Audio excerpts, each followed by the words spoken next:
প্রধানমন্ত্রীর শপথ গ্রহণকে সাময়িক বলে কটাক্ষ করেছেন ফিরহাদ হাকিম। তার পাল্টা গেরুয়া শিবিরের তরফে তীব্র কটাক্ষ করা হলো রাজ্যের মন্ত্রী তথা কলকাতার মেয়রকে। অর্জুন সিং বললেন, উনি কবে ভিতরে যাবেন সেটা নিয়ে চিন্তা করুন। আবার শুভেন্দু বললেন, ওনার মাথার তার কাটা। রবিবার 9 জুন প্রধানমন্ত্রীর শপথ গ্রহণের দিন সকালে দিল্লি যাওয়ার পথে সাংবাদিকদের মুখোমুখি হয়ে ফিরহাদ হাকিমকে তীব্র ভৎসনা করেন শুভেন্দু অধিকারী এবং অর্জুন সিং। এদিনই বেড়াতে যাচ্ছিলেন ফিরহাদ হাকিম। সাংবাদিকদের মুখোমুখি হয়ে ফিরহাদ বলেন, আজ প্রধানমন্ত্রীর টেম্পোরারি শপথ গ্রহণ। তার পাল্টাই অর্জুন সিং বলেন, উনি অপেক্ষা করুন, মোদিজি থাকবেন, উনি কবে ভিতরে যাবেন সেটা নিয়ে চিন্তা করুন। অর্জুন সিং কি বলছেন শোনাই আপনাদের। ভালো আছে, উনি ওয়েট করুন, উনি থাকবেন কি থাকবেন না, মোদিজি থাকবেন এটা নিশ্চয়ই। উনি থাকবেন কি না থাকবেন, উনি কবে ভিতরে যাবেন এটা নিয়ে উনি চিন্তা করুন, আমাদের নিয়ে চিন্তা করতে হবে। ভালো আছে, উনি ওয়েট করুন, উনি থাকবেন কি থাকবেন না, মোদিজি থাকবেন এটা নিশ্চয়ই। উনি থাকবেন কি না থাকবেন, উনি কবে ভিতরে যাবেন এটা নিয়ে উনি চিন্তা করুন, আমাদের নিয়ে চিন্তা করতে হবে। একইভাবে শুভেন্দু অধিকারীও ফিরহাদ হাকিমকে আক্রমণ করেন, বলেন মাথার তার কাটা। রবিবার সকালে প্রধানমন্ত্রীর শপথ গ্রহণ অনুষ্ঠানে অংশ নিতে দিল্লির উদ্দেশ্যে রওনা দিচ্ছিলেন শুভেন্দু। যাওয়ার পথে এয়ারপোর্টে সাংবাদিকদের প্রশ্নের জবাব দিতে গিয়ে রাজ্যের মুখ্যমন্ত্রীকে তীব্র কটাক্ষ করেন বিরোধী দলনেতা। একই সঙ্গে ফিরহাদ হাকিমকে মাথার তার কাটা বলেন, শুনুন।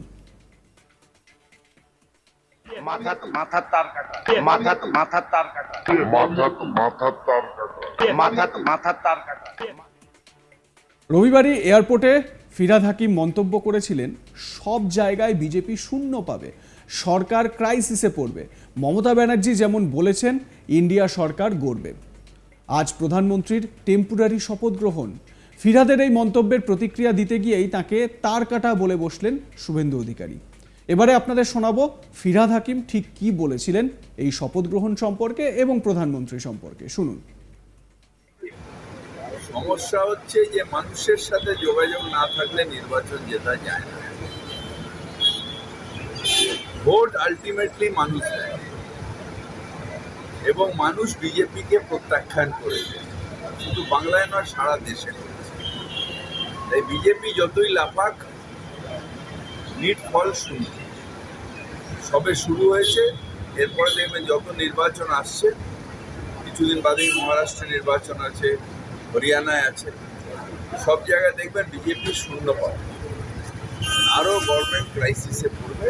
মমতা ব্যানার্জি যেটা বলেছেন যে আলটিমেটলি ইন্ডিয়া সরকার, এই সরকারের কি টিকে থাকার সম্ভাবনা, এটার মেয়াদ খুব কম, নতুন নতুন একটুখানি সব অ্যাডভান্টেজ আছে সিটের, তাই লাফালাফি বেশি, কিন্তু আলটিমেটলি মানুষ প্রত্যাখ্যান করেছে। আজকে প্রধানমন্ত্রীর শপথ, টেম্পোরারি শপথ। আমার সহকর্মী অরিন্দম ভট্টাচার্য এই বিষয়ে তার প্রতিবেদন আপনাদের তুলে ধরছেন, দেখুন। রবিবার সন্ধ্যায় প্রধানমন্ত্রী নরেন্দ্র মোদীর শপথ গ্রহণ অনুষ্ঠান দিল্লিতে।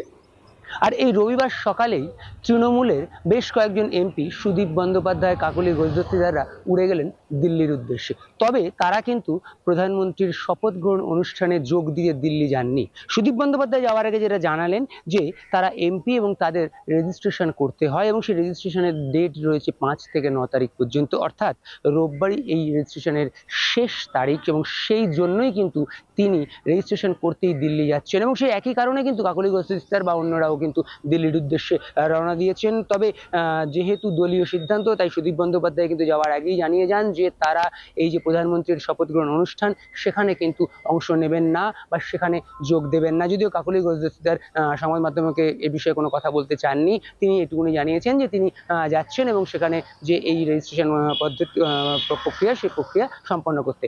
এর পাশাপাশি কিন্তু এদিন সকালবেলায় কলকাতা বিমানবন্দর থেকে ব্যক্তিগত কারণে, ব্যক্তিগত প্রয়োজনে ঘুরতে যাওয়ার কথা বা ঘুরতে গেলেন কলকাতার মেয়র ফিরহাদ হাকিম। এবং যাওয়ার সময় তিনি কিন্তু বলে গেলেন, এই যে নরেন্দ্র মোদীর সরকার, এই যে নতুন সরকার তৈরি হচ্ছে, তা কিন্তু ক্ষণস্থায়ী সরকার, বা সেই সরকার কিন্তু বেশি দিন টিকবে না।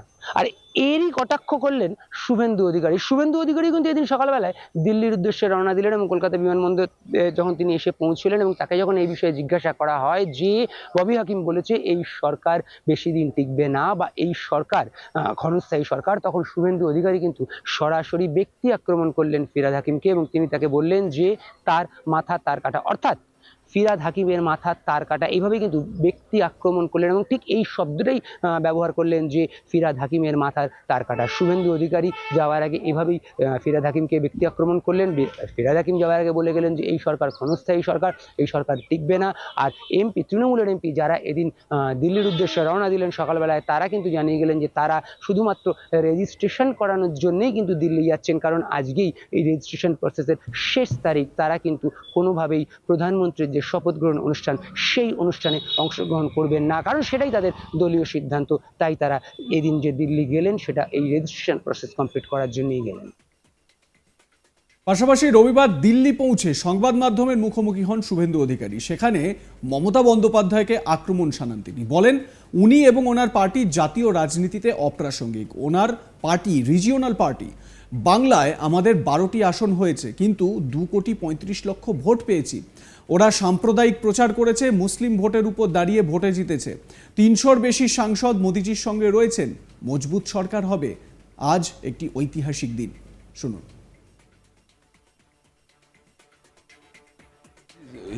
हर party NC is irrelevant in national politics. उसकी पार्टी स्टेट पार्टी है, रीजनल पार्टी, उसका कोई स्टेक नहीं है। अभिषेक बनर्जी लगातार से घूम रहे हैं सर, कभी वो कोई फायदा होने वाला नहीं है।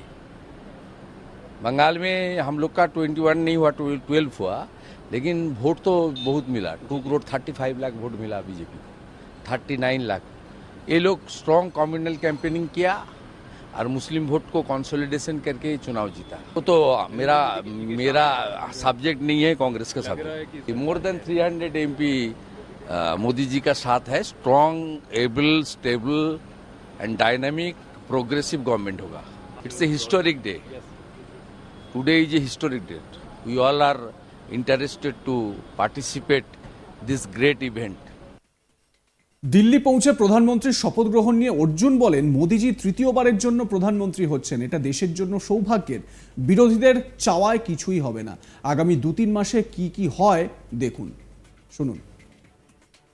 ये तो इस देश का सौभाग्य है कि प्रधानमंत्री मोदी जी तीसरी बार शपथ ले रहे हैं और ये पूरी पारी जो है वो बहुत ही आराम से और इस देश के लिए काम करते हुए बिताए। कि विपक्ष तो हमेशा यही चाहेगी, लेकिन विपक्ष के चाहने से कुछ नहीं होगा।